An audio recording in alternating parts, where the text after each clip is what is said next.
Red terror का final chapter, दिन, तारीख, साल, सब कुछ तय। बेकाबू हिंसा से लेकर अमन की बयार तक सफर बेहद दिलचस्प था, मगर आसान नहीं था बंदूक को हराना। मगर ये हुआ, और इस जीत ने कैसे नजर, नजारे और नजरिए को बदला, ये बेहद नजदीक से देखना बेहद जरूरी है। 16 अप्रैल 2024 कांकेर छत्तीसगढ़ के इतिहास में दर्ज हुई एक मुठभेड़, जहां उत्तर बस्तर डिवीजन के 29 नक्सली मार गिराए गए। लेकिन ये बस संख्या नहीं, बल्कि बस्तर की नई पहचान थी, जिसने सब कुछ बदल दिया।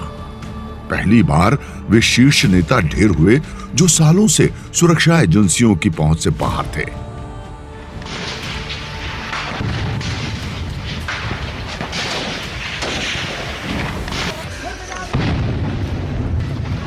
अत्याधुनिक हथियार, सटीक इंटेलिजेंस और मजबूत नेटवर्क, ये सिर्फ एक ऑपरेशन नहीं था, ये क्लियर मैसेज था कि जंगल का संतुलन बदल रहा है। जल्द ही साफ हो गया कि ये केवल पहली सफलता नहीं थी। अगले 5 महीनों में लगातार मुठभेड़ों में माओवादी ढांचे को झकझोर दिया। सैकड़ों कैडर, कई नक्सली लीडर और फिर वो क्षण जिसने संगठन की रीढ़ पर सीधा प्रहार किया। तारीख मई 2024, जगह अबुझमाड़ का जंगल, जहां एक एनकाउंटर में नक्सली महासचिव बसवराज मारा गया।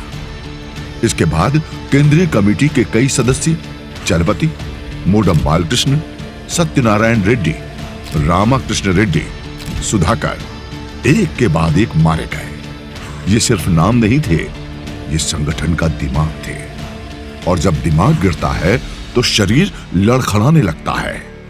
वर्ष 2024 से हम 2025 में हमें निर्णायक बढ़त प्राप्त हुआ। इस अवधि में देखा जाएगा सीपीएम माओवादी संगठन के जो टॉप लेवल कैडर्स है, पीएलजी लेवल फॉर्मेशन का कैडर्स है, और अनेक माओवादी कैडर्स का डेड बॉडी अलग अलग मुठभेड़ के पश्चात सुरक्षा बल द्वारा बरामद की गई। कुल लगभग 550 से अधिक माओवादी कैडर्स का डेड बॉडी इस अवधि में सुरक्षा बल द्वारा बरामद की गई, और नवीन सुरक्षा कैंप स्थापित करके इलाका में विकास कार्य को भी गति दी गई। शीर्ष नेतृत्व के खत्म होते ही संगठन के भीतर बौखलाहट फैल गई, दरारें दिखने लगी और जल्द ही गुटबाजी खुलकर सामने आ गई। वेणुगोपाल के नेतृत्व में सीनियर नक्सली लीडर का आत्मसमर्पण पुलिस के लिए अब तक की सबसे बड़ी कामयाबी में गिना गया।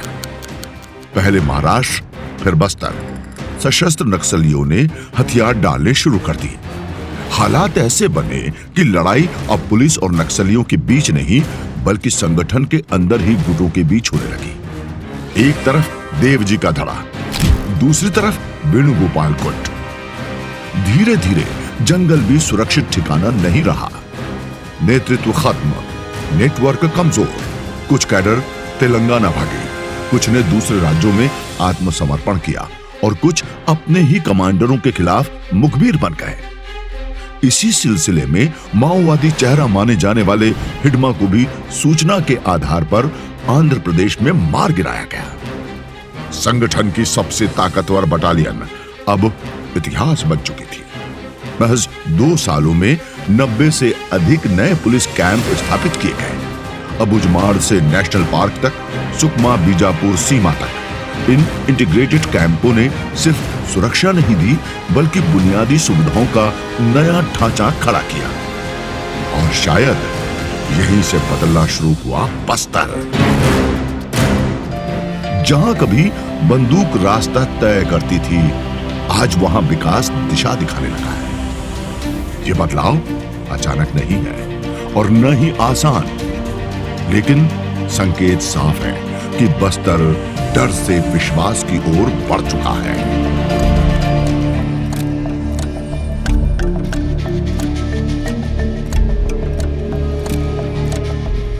युद्ध सिर्फ गोलियों से नहीं जीते जाते, कभी कभी रणनीति ट्रिगर से ज्यादा घातक होती है। बस्तर में पिछले 2 वर्षों में एक ऐसी ही रणनीति लागू की गई। लक्ष्य साफ था, नक्सलवाद की जड़ों पर प्रहार। साल 2024 ऑपरेशन का साल। जंगलों में लगातार मुठभेड़ और पहली बार आंकड़ों ने कहानी बदल दी। 2024 ऑपरेशन डेटा, 123 नक्सली मारे गए, 217 गिरफ्तार, 929 आत्मसमर्पण, 792 हथियार जब्त, 286 आईडी बरामद, शहीद जवान 19, लूटे गए हथियार 3, आम नागरिकों की हत्या 71। छत्तीसगढ़ गठन के बाद बस्तर में यह सबसे बड़ी कार्रवाई मानी गई। कारण एक था, ऑपरेशन रुके नहीं। 12 महीने चयनित इनपुट और सटीक हमला। सिर्फ बंदूक नहीं चली बल्कि रणनीति भी बदल गई। उन लोगों की सूची तैयार हुई जो कभी नक्सलियों की मदद करते थे। एरिया कमेटियों की पहचान हुई। वही ढांचा जिस पर नक्सली मिलिट्री कमांड टिकी थी, जैसे ही आत्मसमर्पण बढ़े, संगठन के भीतर भगदड़ मच गई और पहली बार इंटेलिजेंस की दीवार टूटने लगी। इन 2 वर्षों में करीब 90 नए फॉरवर्ड बेस कैंप स्थापित किए गए, लेकिन ये सिर्फ सुरक्षा चौकियां नहीं थी, ये राज्य की वापसी का संकेत थी। कभी 200 से ज्यादा स्कूल गिरा दिए गए थे, अब उनमें फिर से बच्चों की आवाज गूंज रही है। पुलिस सिर्फ ऑपरेशन नहीं कर रही थी, बल्कि हर सड़क, हर बिजली पोल, हर निर्माण पर नजर रख रही थी। इन सड़कों की कीमत कई जवानों की शहादत भी रही। कि बॉर्डर रोड ऑर्गेनाइजेशन जो सीमा में पाकिस्तान और चाइना के बीच के बॉर्डर में सड़कों का निर्माण करता है, जहां गोलियां चलती है। बीआरओ, आप आश्चर्य करेंगे, शायद इसको भी कम लोग जानते हैं, बस्तर वाले ही जानते हैं कि बॉर्डर रोड ऑर्गेनाइजेशन सड़क का निर्माण छोड़ के भाग गया। बोले हम इस जगह सड़क नहीं बना सकते। ये है बस्तर का विकास की गाथा का पहला पन्ना कि बीआरओ भी सड़क बनाने से इनकार कर दिया और कॉन्ट्रैक्ट छोड़ के चला गया। हिंदुस्तान में सबसे ज्यादा सड़क पर शहादत यदि कहीं हुई है तो बस्तर के अंदर हुआ, दंतेवाड़ा बीजापुर के अंदर हुआ है। ये है बस्तर। स्थानीय आत्मसमर्पण, निचले कैडर की गिरफ्तारी और धीरे धीरे नक्सलियों का मनोबल टूटने लगा। 2025 आते आते वो घेरे भी बेअसर हो गए, जिन तक पहुंचना कभी असंभव माना जाता था। कई मुठभेड़ों में नक्सलियों ने खुद माना, आत्मसमर्पित साथियों ने ही उनका नेटवर्क उजागर किया। रणनीति साफ थी, नक्सलियों को ग्रामीण आधार से काट दो। रणनीति की बात करें तो एरिया कमेटी टारगेट, ग्रामीण नेटवर्क तोड़ा, इंटेलिजेंस मजबूत, उत्तर बस्तर डिवीजन तेजी से कमजोर हुआ। नारायणपुर कभी अवैध किला कहा जाता था, अब वहां सक्रिय अधिकांश कमेटियां खत्म हो चुकी थी। सबसे खतरनाक मानी जाने वाली बस्तर एरिया कमेटी भी सबसे तेजी से ढही।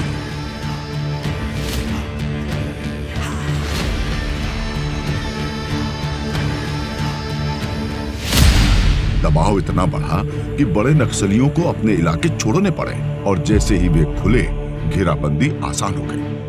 2025 में मुठभेड़ और आत्मसमर्पण दोनों बढ़े। इंटेलिजेंस अब जंगल तक सीमित नहीं था। यही वजह रही कि हिडमा जैसे बड़े नाम को आंध्र प्रदेश में मार गिराया गया। इससे पहले रामकृष्ण रेड्डी और सत्यनारायण रेड्डी भी नारायणपुर में ढेर हुए। ये सिर्फ ऑपरेशन नहीं था, ये नेटवर्क के भीतर पहुंच थे।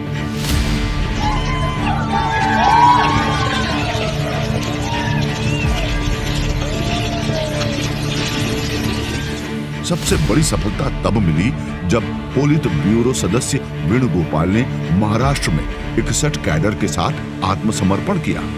इसके तुरंत बाद मोस्ट वांटेड कमांडर रूपेश और सतीश ने भी हथियार डाल दिए और यहीं से संगठन की कमान दरकने लगी। दरार इतनी गहरी हुई कि अंदर ही अंदर एक दूसरे को गद्दार कहा जाने लगा। कमजोर होती ताकत देख बंदी प्रकाश देव ने भी तेलंगाना में आत्मसमर्पण कर दिया। पहले एरिया कमेटी, फिर डिवीजन और अब केंद्रीय नेतृत्व। संगठन सिमट रहा था। नवीन सुरक्षा कैंप स्थापित करने के पश्चात जो क्षेत्र में मोदी द्वारा नया रिक्रूटमेंट भी नहीं कर पाए थे, अक्सर उनका मीटिंग्स पूर्व में हुआ करते थे, वो मीटिंग्स भी लगातार अभी नहीं हो पा रहा है। इन सब परिस्थिति कारण से मोदी का कॉरिडोर्स ब्लॉक हो गई है, उनकी क्षेत्रफल सिमट गए थे उनका एक डिवीजन से दूसरे डिवीजन तक उनका जो कनेक्टिंग कॉरिडोर्स वो भी ब्लॉक हो गए थे। इस प्रकार जो नवीन सुरक्षा कैंप माओवादी समस्या को समाधान करने के लिए काफ़ी एक वरदान के रूप में स्थापित हुआ है। 2025 के ऑपरेशन की बात करें तो कुल मुठभेड़ 100, मारे गए नक्सली 256, आत्मसमर्पण 1573, गिरफ्तार 898, आईडी बरामद 894, हथियार जब्त 677, शहीद जवान 23, आम नागरिकों की हत्या 46। जनवरी 2026 से अब तक 5000 से ज्यादा नक्सलियों ने हथियार डाल दिए हैं। ये सिर्फ आंकड़े नहीं है, ये एक युग के अंत की आहट है। इन सरेंडर करने वालों में सिर्फ छोटे कैडर ही नहीं बल्कि बड़े और कुख्यात नाम भी शामिल हैं। मोस्ट वांटेड देवजी और नक्सल लीडर पापा राव, वो चेहरे जो कभी डर का पर्याय थे, आज मुख्य धारा में लौटने का फैसला कर चुके हैं।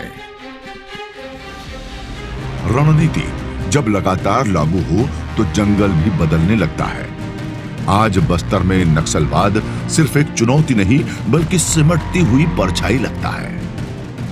कभी यहां शाम का मतलब सिर्फ अंधेरा नहीं होता था, ये डर का दूसरा नाम था। सूरज ढलते ही गांव सन्नाटे में डूब जाता था और लालटेन की टिमटिमाती रोशनी में जिंदगी सिमट जाती थी।